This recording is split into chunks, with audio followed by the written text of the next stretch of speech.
ಅವ್ರ ದೇಶದ ಮೇಲೆ ಅವರೇ ದಾಳಿ ಮಾಡ್ಕೊಳ್ಳೋದು ಎಲ್ಲಾದ್ರೂ ನೋಡಿದ್ದೀರಾ? ಎಸ್, ರೀಸೆಂಟಾಗಿ ನಡೆದಿರೋ ಪಾಕಿಸ್ತಾನ್ ಮತ್ತು ಬಲೂಚಿಸ್ತಾನ್ನ ಇನ್ಸಿಡೆಂಟ್ ನೋಡಿದ ಮೇಲೆ ಸೀರಿಯಸ್ ಅವ್ರದೇ ದೇಶ. ಬಟ್ ಎಕ್ಸಾಕ್ಟಾಗಿ ಏನಿಲ್ಲ ಅಂತ ನೋಡಿದ್ರೆ ಪಾಕಿಸ್ತಾನ ಆಲ್ಮೋಸ್ಟ್ 4 ಪಾರ್ಟ್ಸಾಗಿ ಡಿವೈಡ್ ಆಗುತ್ತೆ.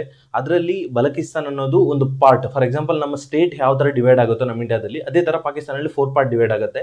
ಅದರಲ್ಲಿ 1 ಪಾರ್ಟ್ ಬಂದು ಈ ಬಲೂಚಿಸ್ತಾನ್ ಅನ್ನೋದು ಆಲ್ಮೋಸ್ಟ್ 1,25,00,000 ಜನ ಅಲ್ಲಿ ವಾಸ ಮಾಡ್ತಾರೆ.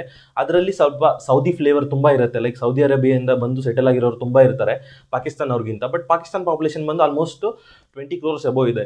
ಆ ಬಲೂಚಿಸ್ತಾನ ಅವರು ಈಗ ಟ್ರೈನ್ನ ಹೈಜಾಕ್ ಮಾಡಿ ಅದರಲ್ಲಿರೋ 400 ಸಿವಿಲಿಯನ್ಸ್ನ ಗೌರ್ಮೆಂಟ್ ಅಫಿಷಿಯಲ್ ಆಗಿ 120 ಜನ ಕಾಪಾಡಿದ್ದಾರೆ. ಉಳಿದಿರೋ 300 ಜನ ಏನಾದರೂ ಇದೆಲ್ಲ ತಿಳ್ಕೊಬೇಕಂದ್ರೆ ಈ ವಿಡಿಯೋನ ಒಂದು 5 ನಿಮಿಷ ನೋಡಿ.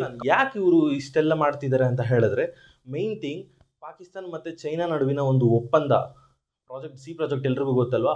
ಆ ಪ್ರಾಜೆಕ್ಟ್ ಆದಾಗಿಂದ ಈ ಗಲಾಟೆಗಳು ಸ್ಟಾರ್ಟ್ ಆಗಿದೆ. ಬಿಕಾಸ್ ಈ ಬಲೂಚಿಸ್ತಾನ ಅವ್ರಿಗೆ ಆ ಒಂದೇ ಒಂದು ಸಪ್ರೇಟ್, ಆ ಸ್ಟೇಟ್ ಅಲ್ಲ, ಆ ಒಂದು ಪಾರ್ಟ್ನ ಸಪ್ರೇಟ್ ಅವ್ರಿಗೆ ಒಂದು ದೇಶ ಥರ ಮಾಡಿಕೊಡ್ಬೇಕು ಅಂತ ಅವ್ರ ಡಿಮ್ಯಾಂಡ್. ಬಟ್ ಪಾಕಿಸ್ತಾನ ಅವರು ಅದನ್ನು ಅಗ್ರಿ ಮಾಡ್ತಿಲ್ಲ. ಬಿಕಾಸ್ ಇರೋದೇ ಚಿಕ್ಕದು ಮತ್ತು ಅದರಲ್ಲಿ ಇನ್ನೊಂದು ಅಂದರೆ ತುಂಬ ಪ್ರಾಬ್ಲಮ್ಸ್ ಆಗುತ್ತೆ ಅಂತ ಅವರು ಅದನ್ನು ಮಾಡ್ತಿಲ್ಲ. ಬಟ್ ಚೈನಾ ಯಾವಾಗ ಬಂದು ಪಾಕಿಸ್ತಾನ ಜೊತೆ ಇದಾಗಿ ಅವ್ರಿಗೆ ಅಫಿಷಿಯಲ್ ಆಗಿ, ಇಲ್ಲಾಂದರೆ ಲೈಕ್ ಫಿನಾನ್ಷಿಯಲ್ ಆಗಿ ಪಾಕಿಸ್ತಾನ ತುಂಬ ಅಧ್ವಾನ ಸ್ಥಿತಿಯಲ್ಲಿದೆ. ಫಿನಾನ್ಷಿಯಲ್ ಕಂಡೀಷನ್ ಆಗಿರ್ಬೋದು, ಅಲ್ಲಿರೋ ಇನ್ಫ್ರಾಸ್ಟ್ರಕ್ಚರ್ ಪ್ರತಿಯೊಂದು. ಫಾರ್ ಎಕ್ಸಾಂಪಲ್ ನಾವು ರೀಸೆಂಟಾಗಿ ಸ್ಟೇಡಿಯಂ ವೀಡಿಯೋಸ್ ತುಂಬ ವೈರಲ್ ಆಯಿತು. ಒಂದು ಸ್ಟೇಡಿಯಂನ ಮೇಂಟೈನ್ ಮಾಡೋ ಕೂಡ ಅವ್ರ ಹತ್ರ ಬಜೆಟ್ ಇಲ್ಲ ಅಂತ ಹೇಳಿದ್ರೆ ಅವ್ರಿಗೆ ಎಷ್ಟು ಅಧ್ವಾನ ಪರಿಸ್ಥಿತಿಯಲ್ಲಿದ್ದಾರೆ ಅಂತ ತಿಳ್ಕೊಬೋದು. ಚೈನಾ ಅವರು ಮೈನ್ ಏನು ಮಾಡೋದೇ ಈ ಥರ ಗೊತ್ತೋ ಆ ಥರ ಕಂಟ್ರೀಸ್ನ ಟಾರ್ಗೆಟ್ ಮಾಡಿಬಿಟ್ಟು ಅವ್ರ ಜೊತೆ ಫ್ರೆಂಡ್ಶಿಪ್ ಮಾಡಿ ಅವ್ರಿಗೆ ಫಿನಾನ್ಷಿಯಲ್ ಆಗಿ ಹೆಲ್ಪ್ ಮಾಡಿಬಿಟ್ಟು ಅವರಲ್ಲಿರೋ ಆರ್ಥಿಕ ಮೈನಿಂಗ್ಸು ಎಲ್ಲನೂ ಸಹ ಚೀನಾ ಅವರೇ, ಅಲ್ಲಿ ವರ್ಕರ್ಸು ಪ್ರತಿಯೊಬ್ಬರು ಚೈನಾ ಅವರೇ ಇದ್ದಾರೆ.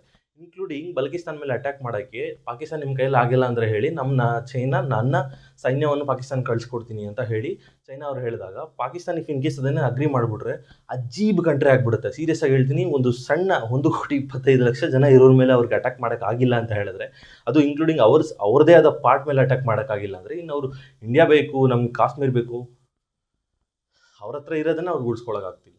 ಆ್ಯಂಡ್ ಅಫ್ಕೋರ್ಸ್ ತಪ್ಪು ಅಂತಲೇ ಹೇಳ್ಬೋದು. ಬಿಕಾಸ್ ಒಂದು ರನ್ನಿಂಗ್ ಟ್ರೈನಲ್ಲಿ ಬಾಂಬ್ಸ್, ಟ್ರ್ಯಾಕ್ ಮೇಲೆ ಬಾಂಬ್ಸ್ ಎಲ್ಲ ಇಟ್ಬಿಟ್ಟು ಟ್ರ್ಯಾಕ್ನೆಲ್ಲ ಇದು ಮಾಡಿ ಆಲ್ಮೋಸ್ಟ್ 2 ದಿನ ಅಂದರೆ ಕಂಪ್ಲೀಟ್ ಟ್ರೈನ್ನ ಹೈಜಾಕ್ ಮಾಡಿದ್ದಾರೆ. ಅದರಲ್ಲಿ ಆಲ್ಮೋಸ್ಟ್ ಅವರು 120 ಜನ ಬಲೂಚಿಸ್ತಾನ ಅವರ ಸೈನ್ಯ ಬಂದಿರೋದು. ಅದರಲ್ಲಿ ಆಲ್ಮೋಸ್ಟ್ 20-30 ಜನ ಸತ್ತೋಗಿದ್ದಾರೆ. ಉಳಿದಿರೋ 90 ಜನ.